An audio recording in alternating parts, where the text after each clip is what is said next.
হাতের স্পর্শ পাবে, অটোমেটিকলি আপনার স্ক্রিনে আলো জ্বলে উঠবে, আপনার পাওয়ার বাটনের প্রয়োজন নেই। এরকমের ইন্টারেস্ট ভিডিও পেতে আমার চ্যানেলটা সাবস্ক্রাইব করে দেবেন এবং ফলো করে দেবেন। সেজন্য চলে আসতে হবে সেটিংয়ে। এখানে দেখতে পাচ্ছেন সেটিং অপশনটি রয়েছে, এই সেটিংয়ে আমি একটি ক্লিক করে দিলাম। ক্লিক করার পর এরকম একটি ইন্টারফেস চলে আসবে। চলে আসার পর এখানে আমি নিচের দিকে একটু স্ক্রল করলাম। নিচের দিকে স্ক্রল করার পর এখানে যদি আপনারা এই অপশনটি না পান, এখানে উপর দিকে সার্চ অপশনে ক্লিক করে কিন্তু খুঁজে নিতে পারেন। এখানে নিচের দিকে দেখতে পাচ্ছেন শর্টকাট লেখা রয়েছে, এখানে একটি ক্লিক করে দিলাম।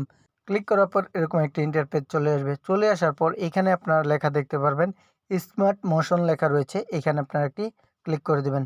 ক্লিক করার পর এরকম একটি ইন্টারফেস চলে আসবে। চলে আসার পর এখানে আপনারা লেখা দেখতে পারবেন, ইয়ার অপারেশন লেখা রয়েছে, এখানে আপনারা একটি ক্লিক করে দেবেন।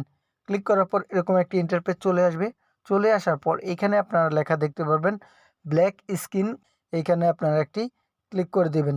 এখানে ক্লিক করলে দিলে কিন্তু দেখাবে যে আপনি যদি ফোনের মধ্যে একটু স্পর্শ করেন এভাবে, তাহলে কিন্তু অটোমেটিকলি যদি এটা অন করে দেন, এই পাশে দেখতে পাচ্ছেন অন অপশন রয়েছে, এটা যদি অফ থাকে তাহলে এটাকে অন করে দেবেন।